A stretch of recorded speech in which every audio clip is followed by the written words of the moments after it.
That was Master of Ceremonies' sleight of hand. It's like I stood up here and you all got quiet. We're not quite ready, but I will take this opportunity to invite those who are sitting in the living room. There are 3 seats in this room, and it seems crazy to sit there, to sit in the living room when you can have one of the couple of seats. They're filling in nicely.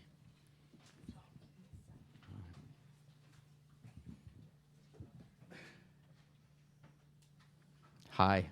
Welcome back to the Kelly Writers House. My name is Al Philreese, and I am happily a founder and the faculty director of the Kelly Writers House. Proudly, I will say.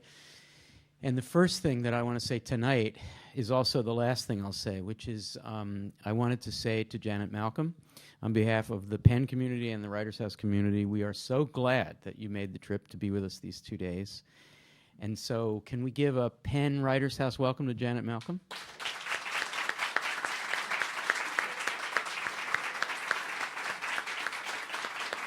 That's nice. Ooh. They like you.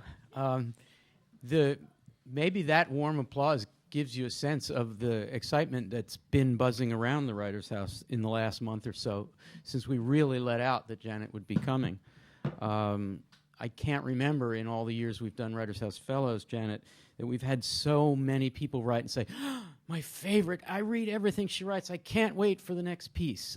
Such enthusiasm, and this was also demonstrated in a small number this afternoon with the students. They felt the same way, many of them encountering your work for the first time.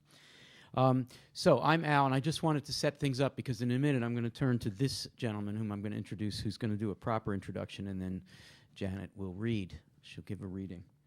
Well, I wanted to thank Paul Kelly, who makes Writers House Fellows possible. Deep thanks to Paul, who watches this he can't be here tonight, but he watches this by a video recording. So many thanks to Paul Kelly for not just this year, but supporting us since 1999. We've had 3 very eminent writers each spring, and this is a big deal for us. So thank you, Paul. I also want to thank Lily Applebaum, who is getting through her first year and midway through her first year as Writers House Fellow Coordinator, and she is fantastic. I want to thank all the members of the Writers House Fellows Seminar and other Writers House staffers who help make this work so well. So thank you all. We have 3 of Janet's books that we're selling, and I'm going to guess them, and you tell me if I'm wrong. Iphigenia in Forest Hills is one of them. I highly recommend it if you like. It's a trial story. What happened at this murder trial?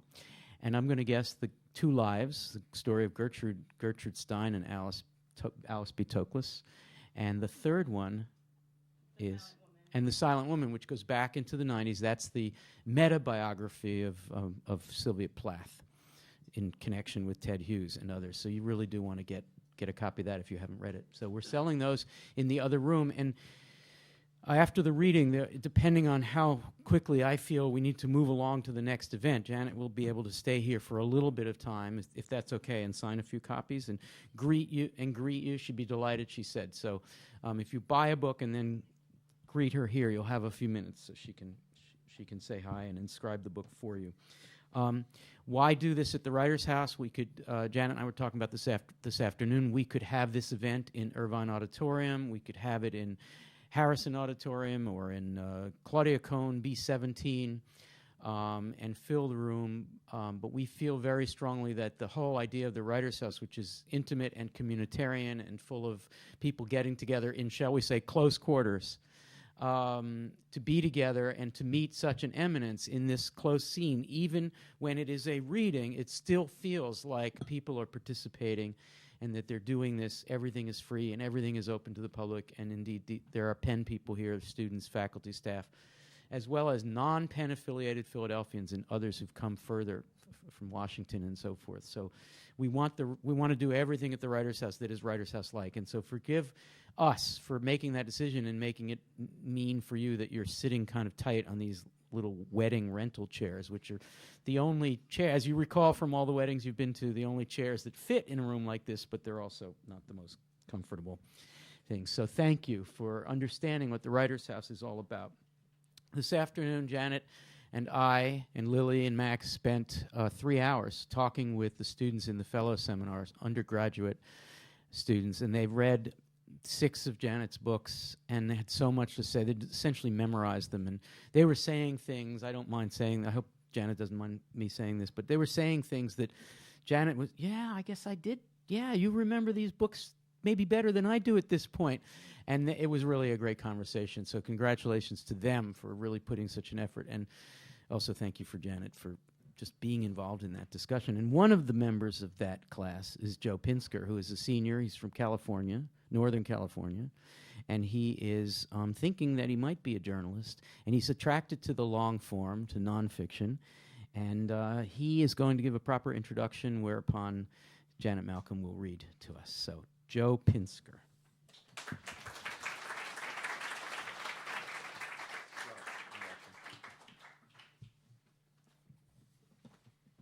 Crab meat. That's what I think of when I think of Janet Malcolm.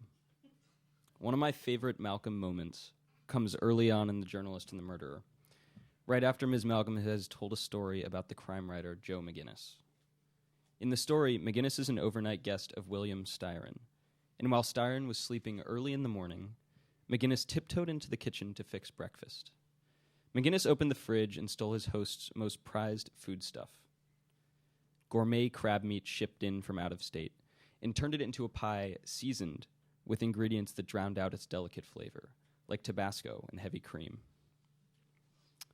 Ms. Malcolm then writes, quote, "The rare, succulent crab meat picked out of the shell, packed, sealed, refrigerated, jealously hoarded, is like the fragile essence of a person's being, which the journalist makes away with and turns into some horrid mess of his own while the subject sleeps," end quote.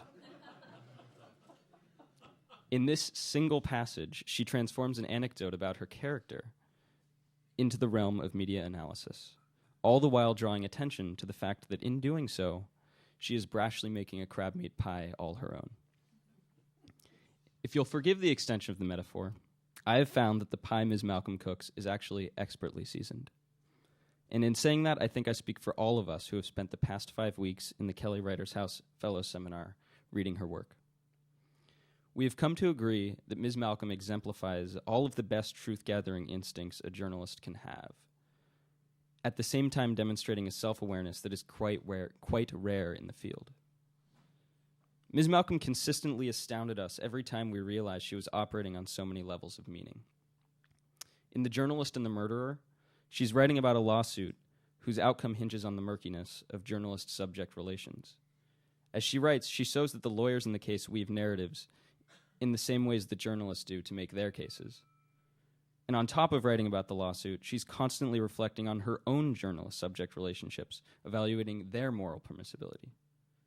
Similarly, in her book In the Freud Archives, she suggests that journalists are like therapists and that both induce others to talk about themselves endlessly. Of course, she does this by psychoanalyzing the psychoanalysts themselves. It's really quite masterful.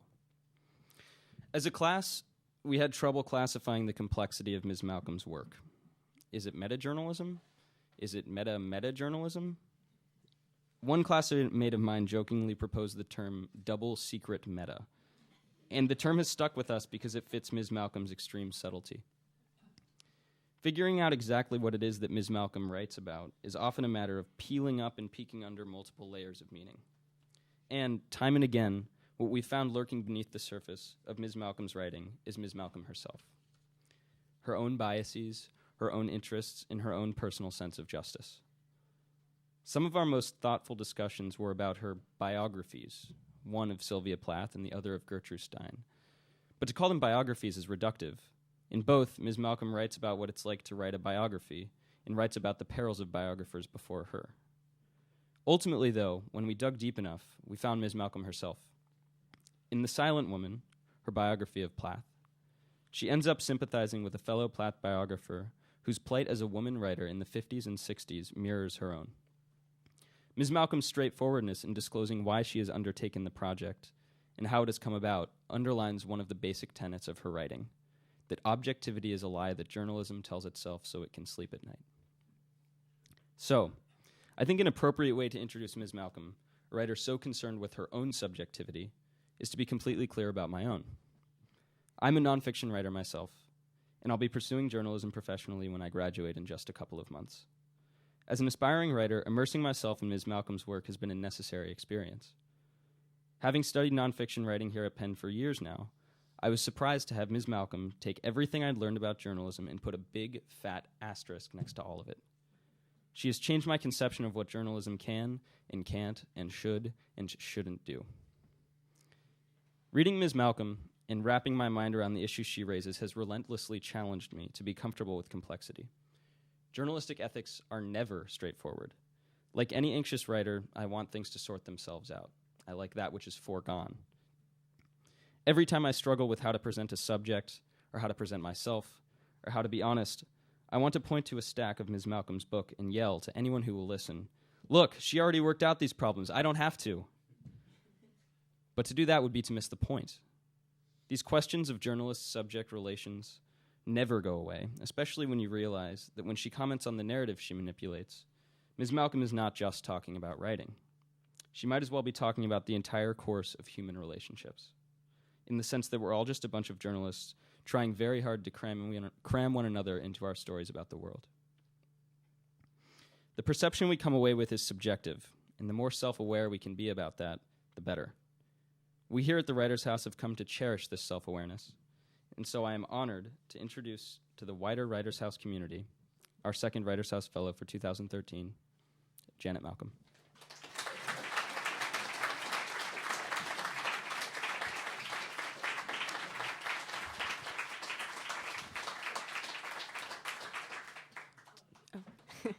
Yes. So, Joe, thank you for that really lovely introduction. Janet, we have one surprise for you before I turn the mic over to you completely.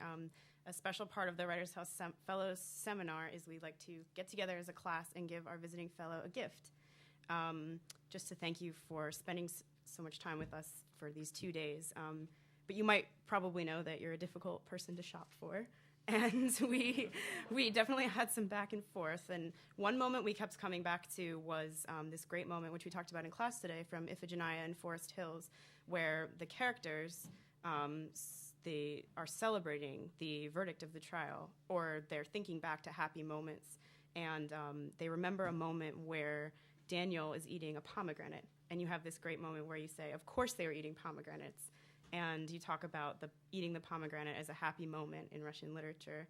And we thought we might take that as an indication that you enjoy pomegranates. However, pomegranates are rather out of season. But given this awful wintry day, we thought we would give you this great pomegranate tea and a nice mug that it sort of has a pomegranate decorative theme, which we thought you might enjoy. So this is a gift from us to you. Thank you so much. And Janet Malcolm, everybody. Oh, wonderful. Literally perfect present. Okay. Like this? Does it work? Yeah. Okay. I'm going to read from a book that's coming out in about a month, a collection of pieces, already published pieces, but never in book form. And this is a piece called 41 False Starts, which is also the title of the book. And I don't think I'll say anything more about it because for those who haven't read it, it's got a conceit that I don't want to give away.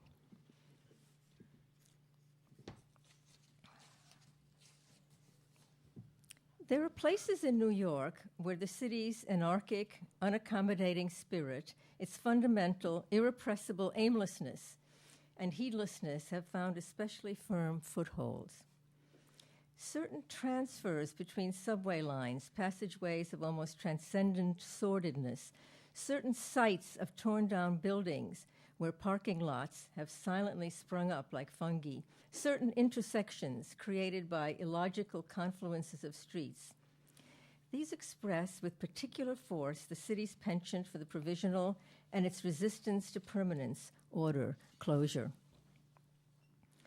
To get to the painter David Sally's studio, walking west on White Street, you have to traverse one of these disquieting intersections, that of White and Church Streets and an interloping 6th Avenue, which has created an unpleasantly wide expanse of street to cross, interrupted by a wedge-shaped island on which a commercial plant nursery has taken up forlorn and edgy residence, surrounding itself with a high wire fence and keeping truculently irregular hours.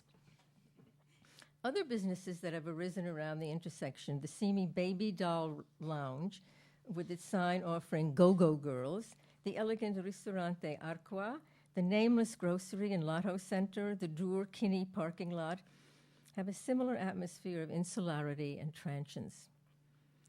Nothing connects with anything else, and everything looks as if it might disappear overnight. The corner feels like a no man's land, and if one happens to be thinking about David Sally, looks like one of his paintings. This was section 1. No, I'm still in section 1. Sorry. Sally's studio on the second floor of a 5-story loft building is a long room lit with bright, cold overhead light. It is not a beautiful. Is it better if I speak into it or this way? Hey, great. Sally's studio on the second floor of a 5-story loft building is a long room lit with bright, cold overhead light. It is not a beautiful studio. Like the streets outside, it gives no quarter to the visitor in search of the picturesque. It doesn't even have a chair for the visitor to sit in, unless you count a backless, half-broken metal swivel chair Sally will offer with a murmur of inattentive apology. Upstairs, in his living quarters, it is another story. Upstairs, but down here, everything has to do with work and with being alone. A disorderly profusion of printed pictorial matter covers the surfaces of tables in the middle of the room. Art books, art journals, catalogs, brochures mingled with loose illustrations, photographs, odd pictures ripped from magazines. Scanning these complicated surfaces, the visitor feels something of the sense of rebuff he feels when looking at Sally's paintings, a sense that this is all somehow none of one's business. Here lie the sources of Sally's postmodern art of borrowed or quoted images, the reproductions of famous old and modern paintings, the advertisements, the comics, the photographs of nude or half-undressed women, the fabric and furniture designs that he copies and puts into his paintings. But one's impulse, as when coming into a room of Sally's paintings, is to politely look away.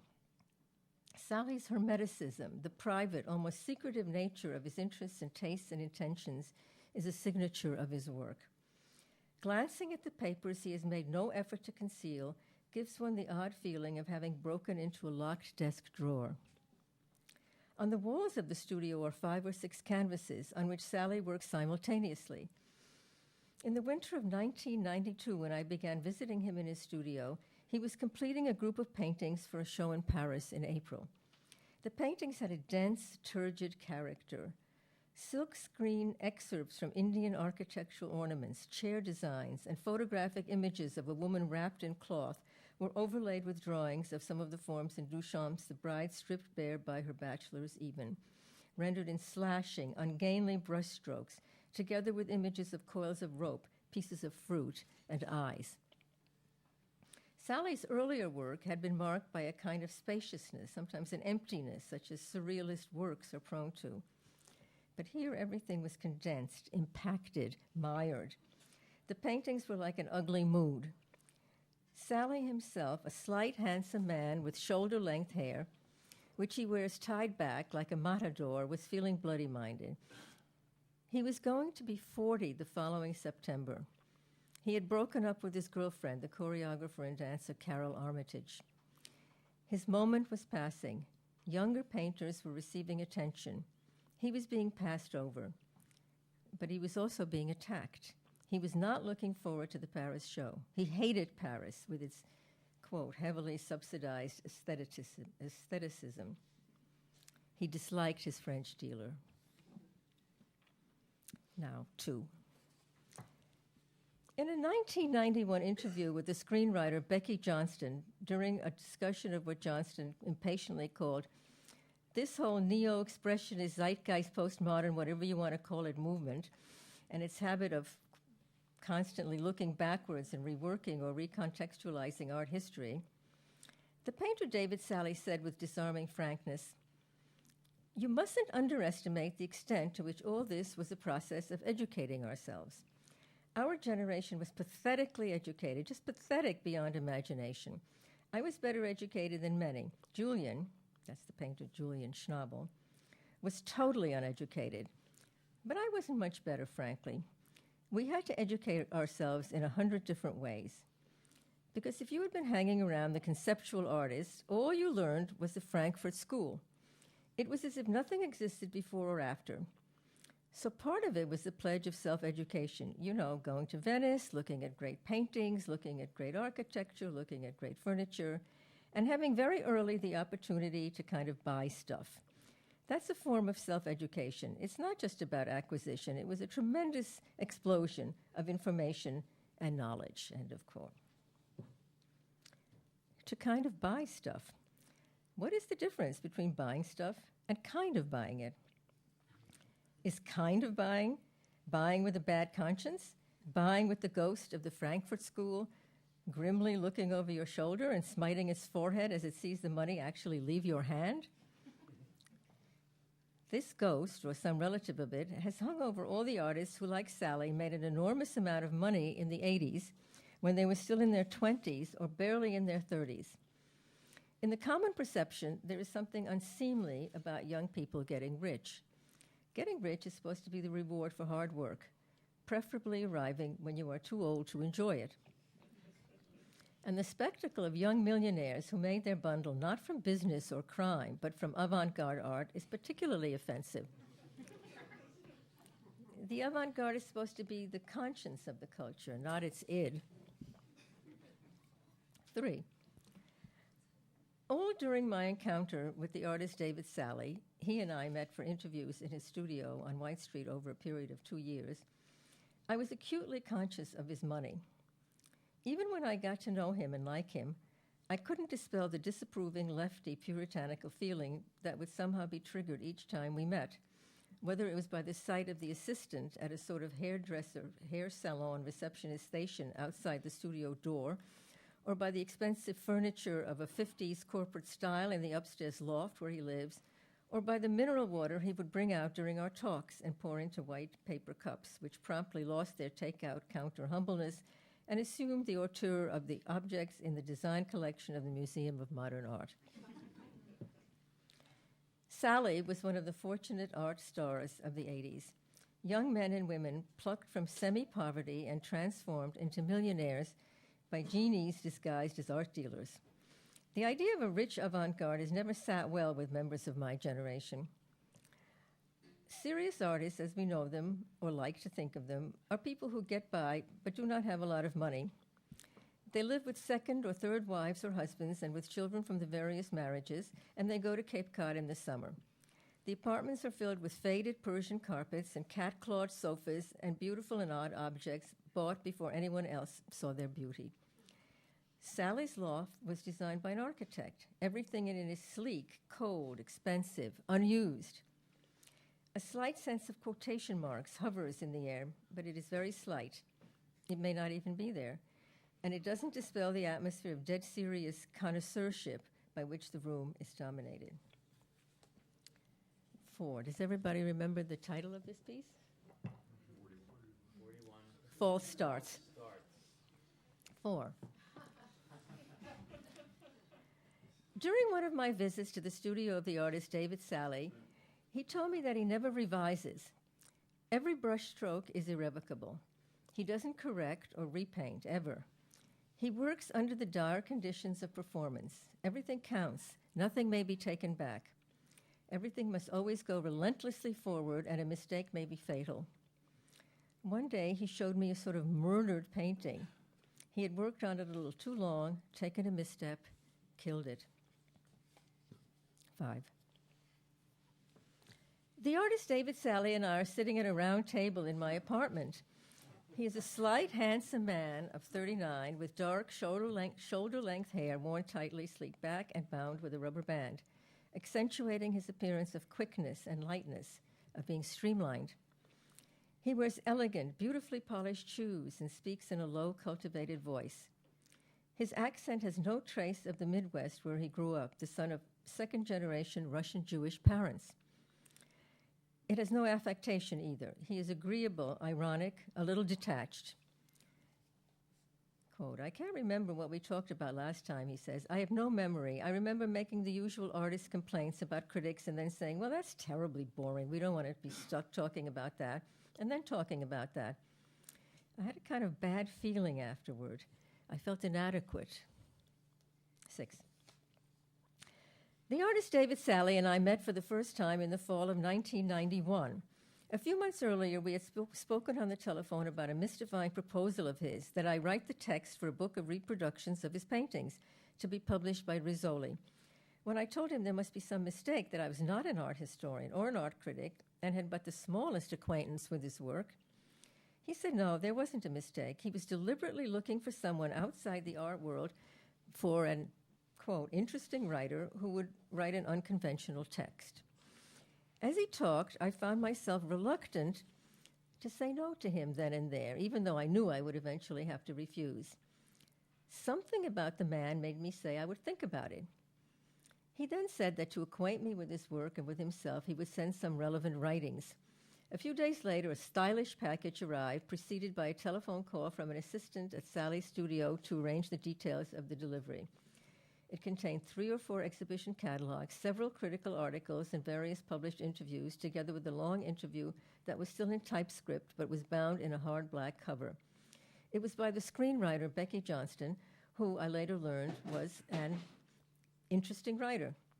Sally had previously approached to do the Rizzoli book. She had done the interview in preparation for the text, but had never written it. 7. David Sally's art has an appearance of mysterious, almost preternatural originality, and yet nothing in it is new. Everything has had a previous life elsewhere. In master paintings, advertising art, comics, photographs. Other artists have played the game of appropriation or quotation that Sally plays, Duchamp, Schwitters, Ernst, Picabia, Rauschenberg, Warhol, Johns. But none with such reckless inventiveness. Sally's canvases are like bad parodies of the Freudian unconscious. They are full of images that don't belong together, a woman taking off her clothes, the Spanish Armada, a kitschy fabric design, an eye. 8. David Sally is recognized as the leading American postmodernist painter. He is the most authoritative exemplar of the movement, which has made a kind of mockery of art history, treating the canon of world art as if it were a gigantic dog-eared catalog crammed with tempting buys and equipped with a helpful 24 hours a day, 800 number. Sally's selections from the catalog have a brilliant perversity. Nothing has an obvious connection to anything else, and everything glints with irony and a sort of icy melancholy. His jarring juxtapositions of incongruous images and styles point up with special sharpness the paradox on which their art of appropriated matter is poised. Its mysterious, almost preternatural appearance of originality. After one looks at a painting by Sally, works of normal signature style art, paintings done in a single style with an intelligible thematic, begin to seem pale and meager, kind of played out. Paintings like Sally's, the unabashed products of, if not vandalism, a sort of cold-eyed consumerism, are entirely free of any anxiety of influence.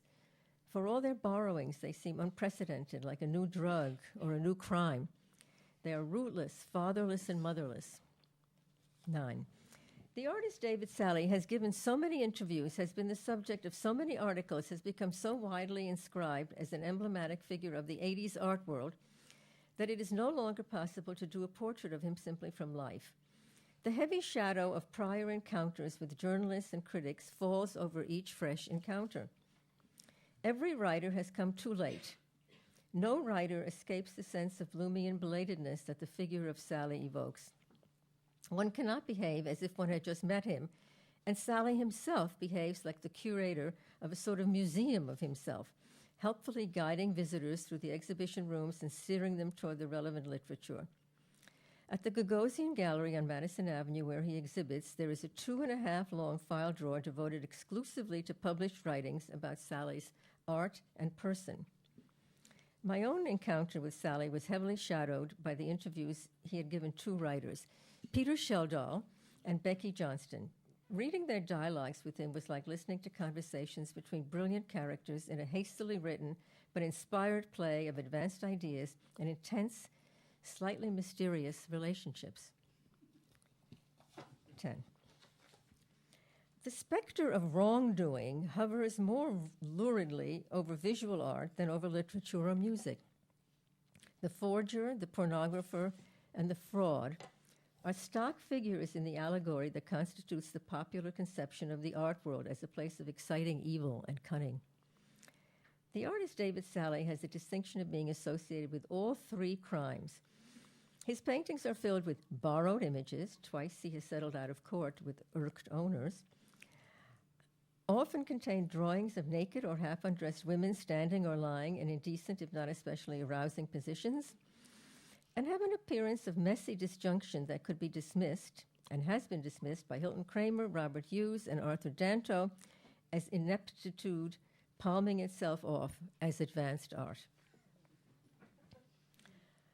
Most critics, however, have without exception accepted Sally's work as advanced art, and some of them, Peter Sheldall, Sanford Schwartz, Michael Brenson, Robert Rosenblum, Lisa Liebman, for example, have celebrated its transgressive quality and placed his paintings among the works that most authoritatively express our time and are apt to become its permanent monuments. 11. Unlike David Salle's enigmatic, difficult art, his life is the banal story of a boy who grew up in Wichita, Kansas, or is it Wichita? Yeah. Wichita, Kansas, in a poorish Jewish family, took art lessons throughout his childhood, went to art school in California, came to New York, and became rich and famous overnight. 12. During an interview with the artist David Salle, published in 1987, the critic and poet Peter Sheldall said to him, "I've noticed, looking at your work attentively for 6 years or so, a repeated phenomenon, that of going away from seeing your work, of seeing your things extremely stimulated and with vivid memories and thought processes that seem to continue on their own, but eventually they get attenuated and fall apart, leaving a rather sour residue. If I haven't seen something by you for a while, I can start to think that I'm overliking it.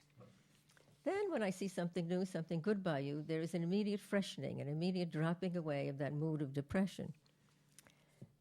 I recognize in Sheldall's feelings about Sally's work an echo of my own feelings about Sally the man.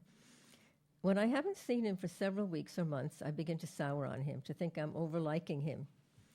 Then I see him again, and I experience Sheldall's immediate freshening. As I write about him now, I haven't seen him for a month, I feel the return of antagonism, the sense of sourness. Like the harsh mark Sally makes over the softer images he first applies to the canvas, they threaten to efface the benign, admiring feelings of the interviews. 13. It is rare to read anything about the artist David Salle in which some allusion isn't made to the question of whether his work is pornographic and whether his depictions of women are humiliating and degrading. Images of women with panties down around their ankles who are pulling blouses over their heads, or women standing bent over with outthrust naked buttocks, or women lying naked on tables with their legs spread, recur in Sally's paintings and have become a kind of signature of his work. The images are monochrome. They are copied from black and white photographs, and the pudenda are usually so heavily shaded as to foreclose prurience. To anyone who has seen any of the unambiguously dirty pictures of art history, Courbet's The Origin of the World, say, or Balthus's The Guitar Lesson, the idea of Sally as a pornographer is laughable. However, the poses of Sally's women are unsettling. Someone has stage-directed them, someone with a very cold eye and with definite and perhaps unpleasant ideas, someone who could well be taking photographs for a girly magazine, maybe a German girly magazine. As it happens, some of Sally's images of women are, in fact, derived from the files of an American girly magazine called Stag, for which he briefly worked in the art department. The magazine was on the verge of folding when he left, and he helped himself to cartons of photographs, mostly of women, but also of car and airplane crashes. Others are copied from photographs he took himself of hired models. 14. In a review of a show of David Sally's paintings, drawings, and watercolors at the Menil Collection in Houston in 1988, Elizabeth McBride wrote, "He indulges himself in degrading, depersonalizing, fetishistic images of women which constitute a form of obscenity. Paintings such as these are a way of giving permission for degrading actions. This work has all the cold beauty and the immorally functional power of a Nazi insignia." End of quote. Of the same show, Susan Chadwick wrote, "Sally's work is even more mean-spirited, more contemptuous, and more profoundly misogynist than I had realized. That brings us to the difficult question concerning art that is socially bad, art that presents a message which is in some ways wrong." This is still Susan Chadwick speaking. That brings us to the difficult question concerning art that is socially bad, art that presents a message which is in some way wrong, bad, evil, corrupting, immoral, inhumane, destructive, or sick. What can be done about negative artists? I cringe when I see parents bringing their young children through this show at the Menil on weekends. 15. In the winter of 1992, I began a series of interviews with the artist David Sally. They were like sittings for a portrait with a very practiced sitter. Sally has given many, dozens of interviews. He is a kind of interview addict. But he is remarkably free of the soul sickness that afflicts so many celebrities who grow overly interested in the persona bestowed on them by journalism. Sally cultivates the public persona, but with the detachment of someone working in someone else's garden. He gives good value. Journalists come away satisfied, but he does not give himself away. He never forgets and never lets the interviewer forget that his real self and his real life are simply not on offer. What is on offer is a construct, a character who has evolved and is still evolving from Sally's ongoing encounters with writers. For Sally, who has experimented with sculpture, video, and film, the interview is another medium in which to playfully work. It has its careerist dimension, but he also does it for the sport. He once told me that he never makes any preparatory drawings for or revises anything in his paintings. Every stroke of the brush is irrevocable. Nothing can be changed or retracted. A few false moves and the painting is ruined, unsalvageable. The same sense of tense improvisation pervades Sally's answers to interviewers' questions. He looks ahead to the way his words will read in print and chooses them with a kind of fearful carefulness. He also once told me of how he often gets lost as he paints. "I have to get lost so I can invent some way out." In his interviews, similarly, moments of at-a-lostness become the fulcrum for flights of verbal invention. Sometimes it almost seems as if he were provoking the interviewer to put him on the spot so that he can display his ingenuity in getting off it. 16. During recent talks I had with the painter David Sally, who was one of the brightest art stars of the 80s, he would tell me, sometimes in actual words, sometimes by implication, that the subject of his declining reputation in the art world was of no real interest to him, that this was not where his real life lay, but was just something to talk about with an interviewer. 17. Writers have traditionally come to painters' ateliers in search of aesthetic succor. To the writer, the painter is a fortunate alter ego, an embodiment of the sensuality and exteriority that he has abjured to pursue his invisible, odorless calling. The writer comes to the places where traces of making can actually be seen and smelled and touched, expecting to be inspired and enabled, possibly even cured. While I was interviewing the artist David Sally, I was coincidentally writing a book that was giving me trouble. And although I cannot pin it down exactly, I would not want to, in his studio, something clarifying and bracing did filter down to my enterprise. He was a good influence, but he was also a dauntingly productive writer. And one day, as I walked into the studio and caught a glimpse of his new work, I blurted out my envious feelings. In the months since we last met, He had produced 4 large, complex new paintings which hung on the walls in galling aplomb, while I had written maybe 10 pages I wasn't sure I would keep.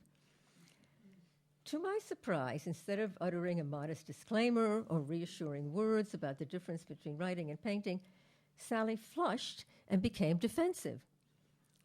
He spoke as if I were accusing him rather than myself of artistic insufficiency. It appears that his productivity is a sensitive subject. His detractors point to his large output as another sign of his lightweightness. They hold it up as further evidence that the work is glib and superficial, Sally said. If work comes easily, it is suspect. That's what I say. And then he says, but it doesn't come easily. I find it extremely difficult. I feel like I'm beating my head against a brick wall, to use an image my father would use. When I work, I feel that I'm doing everything wrong. I feel that it can't be this hard for other people. I feel that everyone else has figured out a way to do it that allows him an effortless, charmed ride through life, while I have to stay in this horrible pit of a room, suffering. That's how it feels to me. And yet I know that's not the way it appears to others. Once at an opening, an English critic came up to me and asked me how long I had worked on the 5 or 6 paintings I was showing. I told her, and she said, "Oh, so fast, you work so fast." She was a representative of the new politically correct anti-pleasure school of art people. I could easily visualize her as a dominatrix. There was some weird sexual energy there, unexpressed. I immediately became defensive. I just realized something, I said. Everyone who writes or paints or performs is defensive about everything. I'm defensive about not working fast enough. In a comradely spirit, Sally showed me a painting that had failed. It was a painting he had dwelled on a little too long and had taken a fatal misstep with and had spoiled. I was shocked when I saw it. I had seen it in its youth and bloom a few months earlier. It had shown a ballet couple in a stylized pose, radiantly smiling at each other, a modern parody of a certain kind of dance photography popular in the 1950s. Its source was a photograph in a 50s French dance magazine. Now the man's face was obliterated. It looked as if someone had angrily thrown a can of gray paint at it. It's a reject, a failed painting. It's going to be cut up, Sally said, as if speaking of a lamed horse that was going to be taken out and shot. It was so fine when I saw it first. It wasn't fine. It never worked. It's so bad. It's just so much worse than I remembered. It's one of the worst things I've done in years. The image of the couple is so abrasive, so aggressive. I tried to undercut it by painting out the man's face. It was even more obnoxious than hers. But when I did that, I was on a course of destruction. 18. The painter David Sally, like his art, which refuses to narrate even though it is full of images, declines to tell a story about himself, even though he makes himself endlessly available for interviews and talks as articulately as any subject has ever talked. Sally has spoken with a kind of rueful sympathy of the people who look at his art of fragmentary, incongruous images and say it is too complicated, too much trouble to figure out, and turn away. He, of all people, should know what they are feeling, since his work, and perhaps his life as well, is about turning away. Nothing is ever resolved by Sally. Nothing adds up. Nothing goes anywhere. Everything stops and peters out. Now we're going to move to 20. How's our time, Al? Okay. 20. In an interview with the screenwriter Becky Johnston in 1991, the artist David Sally, during a discussion of his childhood in Wichita, Kansas, gave this answer to a question about his mother. You know, I don't really remember her very well. I just remember that she had a lovely gray skirt and a pink blouse with French cuffs, and she had her monogram embroidered on the skirt in pink thread. She worked in the dress store, where Sally's father worked as a buyer, window dresser, and advertising layout man. She was a saleswoman on the floor, and she dressed very chicly. I remember her then, which was when I was about 6. And then I remember her 10 or 15 years later when she worked at night as a cashier in the accounting department of the J.C. Penney store. And she was completely and utterly changed. She wore brown or beige double-knit pantsuits, and I honestly don't remember what happened to her in between. I have no image of her in between. In my mind, she just went from being this very chic, very lovely, kind of slightly elevated person to being this horrible drudge. In an interview with me in 1992, Sally returned to this memory and told me how upset his mother had been when she read a version of it in an essay by Henry Gelsaler, which appeared in the catalog of Sally's photographs of naked or partly naked women posed in strange positions. I had been hesitant to send the catalog to my mother because of the imagery, Sally told me. It never occurred to me that something in the text, which is innocuous, would upset her. But when she called me up, she was in tears. I think I'll skip a little ahead. One day, the artist David Sally and I talked about Thomas Bernhardt's novel, The Loser. I'm a third of the way through it, I said, and at first I was excited by it, but now I'm a little bored. I may not finish it. It's so beautiful and pessimistic, Sally said. Yes, but it doesn't hold your interest the way a 19th century novel does. I'm never bored when I'm reading George Eliot or Tolstoy. I am, Sally said. I looked at him with surprise. And you're not bored when you're reading Bernhardt? I'm bored by plot, Sally said. I'm bored when it's all written out, when there isn't any shorthand.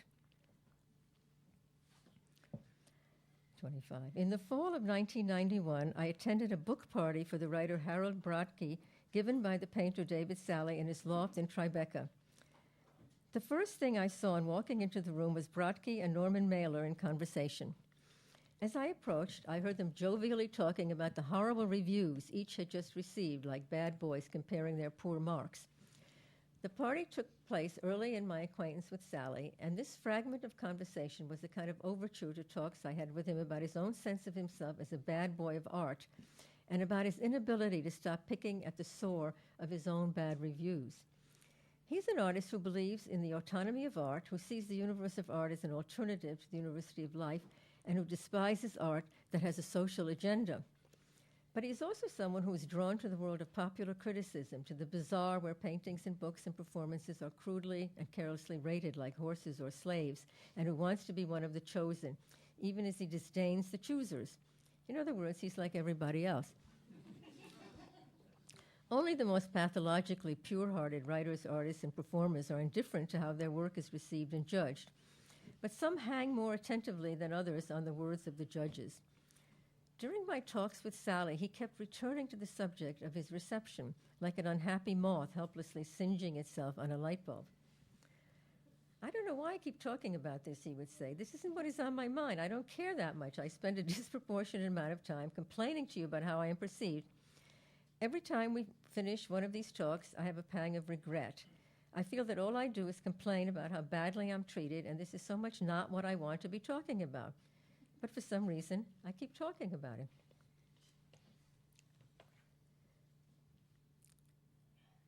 David Sally is one of the best received and best rewarded artists who came to prominence in the 1980s, but he is not one of the happiest. He is a tense, discontented man with a highly developed sense of irony.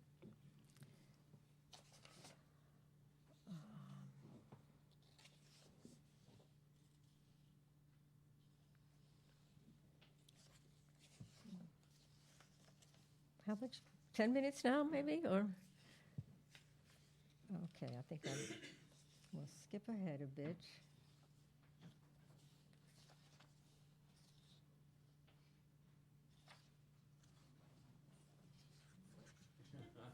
What? I keep thinking, what am I missing?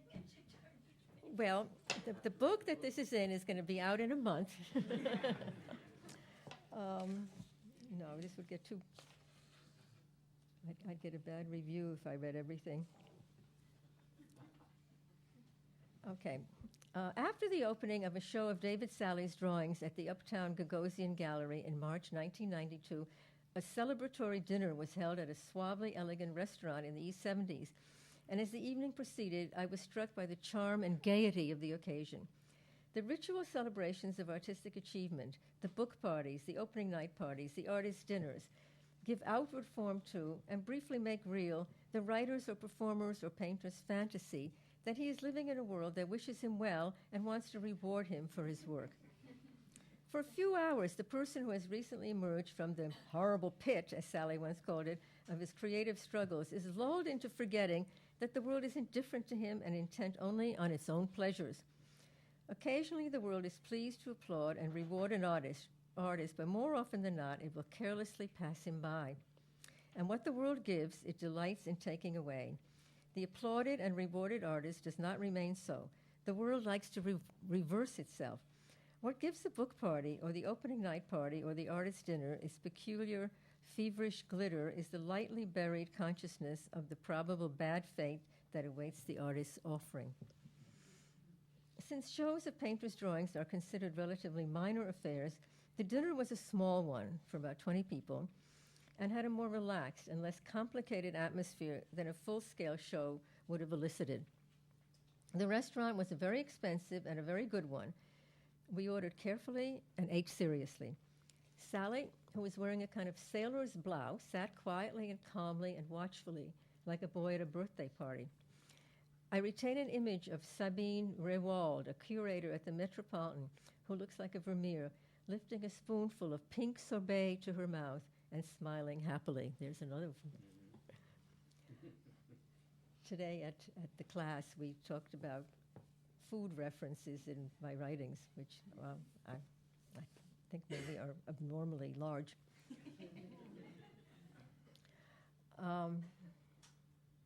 My table partners, Robert Pincus Witten, an art critic, an emeritus professor of art history who is now director at Gagosian, and Raymond Foy, another director who also publishes tiny books of exotica, such as the poems of Francis Picabia, were masters of the art of intimate, complicit table talk. Our host, Larry Gagosian, was absent. He was out of town. The opening was evidently not important enough for him to fly in for. 2 years later, the opening at the Gagosian Downtown Gallery of a Sally show of 8 large early product paintings based on images in 1950s advertising was something else again. This was a high-stakes show. Each painting was priced at around $100,000, and an entire restaurant had been hired for the artist's dinner. Things were no longer simple. Things were very complicated. The restaurant, filled with artists, writers, performers, filmmakers, collectors, critics, gallery owners, hangers-on, hummed with a sense of intrigue and with the threat of something not coming off. Gagosian, a tall, dark-skinned, gray-haired man in his late 40s with a deadpan manner, walked through the room, casting looks here and there, like Rick in Casablanca checking the house. Pincus Witten and Foy, again on duty, skimmed about on anxious, obscure errands. Sally, playing the Paul Henry role, wore a dark jacket over a tieless white shirt and jeans and was only slightly more reserved, detached, and watchful than usual. I left before the Vichy police came.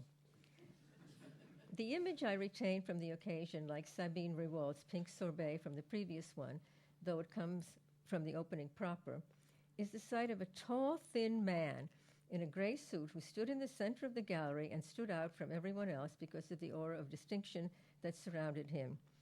He had a face with clever European features, but it was his bearing that was so remarkable. He carried himself like a nobleman. You expected to look down and see a pair of greyhounds at his feet. Throughout the opening, he had his arm around a young black man with an elaborate tribal hairdo. He was the painter Francesco Clemente, another of Gagosian's $100,000 a picture paint artists, and another of the painters who came to prominence during the 1980s. Unlike Sally, however, he had not seen his star fall. During a series of talks I had with Sally over a 2-year period, he was always careful to say nothing bad about fellow painters. Even his comments on Julian Schnabel, with whom he had had a public falling out, were restrained. But I gathered from a few things he let drop about Clemente's charmed life in art that it was a bitter reminder of everything his own wasn't.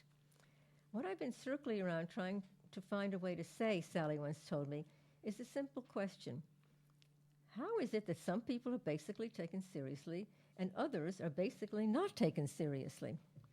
In spite of the money he makes from his art, in spite of the praise, sometimes bordering on reverence, he has received from advanced critics, Peter Schjeldahl, Sanford Schwartz, Lisa Lieberman, Robert Rosenblum, Michael Brenson, for example, Sally feels that admission into the highest rank of contemporary painting has been denied him, that he will always be placed among the second stringers, that he will never be considered one of the big sluggers.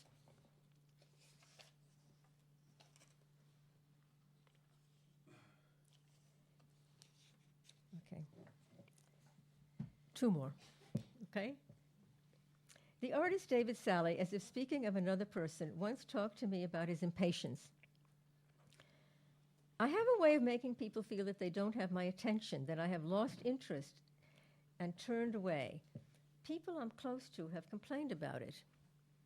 And then I get even more impatient. Is it that your thoughts wander? I start thinking that my life is going to be over soon. It's that simple. I don't have that much time left. I felt this way when I was 20. Sally had recently turned 40. He had noticed, without drawing the almost too obvious inference, that he was cutting images of watches out of newspapers and magazines. One day, after arriving a little late for an appointment with me, he apologized and then told me that he used to be obsessively punctual. I had to train myself not to arrive exactly on the dot. It was absurd and unseemly to be so punctual. It was particularly unseemly for an artist to be so punctual. I asked Sally what his punctuality had been about. I think it had to do with focusing so much on people's expectations of me. But it was also because I myself hate to wait. For all my, I'm sure, bottomless inconsiderateness of other people, I'm always empathizing with the other person. I empathize with the torturer. I find it very easy to empathize with Robert Hughes when he writes of his aversion to my work. I feel I know exactly what he's thinking and why. It's a kind of arrogance, I know, but I feel sorry for him. He doesn't know any better. I had to learn to be late, and I had to learn to be cruel, to exude hostility. But it's not really my nature. I do it badly because it's not who I am.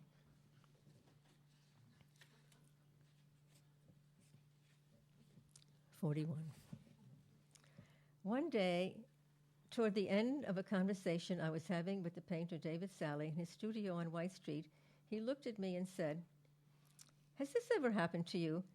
Have you ever thought that your real life hasn't begun yet?" I think I know what you mean. You know, soon. Soon you'll start your real life.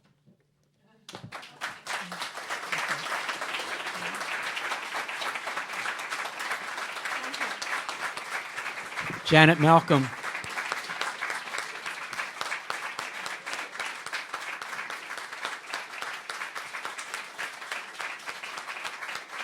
Janet Malcolm.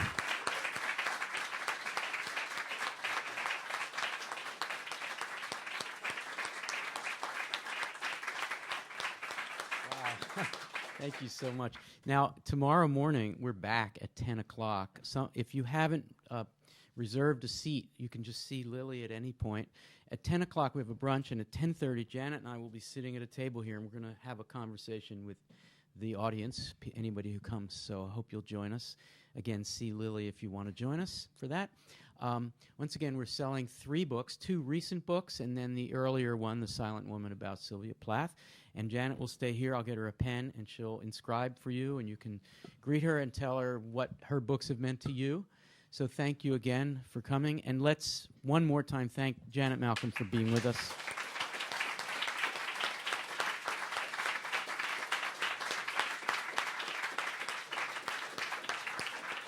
And the book, 41 False Starts, will be out very soon. Janet seems to have an advance copy, as would be appropriate. It's a bound galley. So look for it. Thanks again, and good night.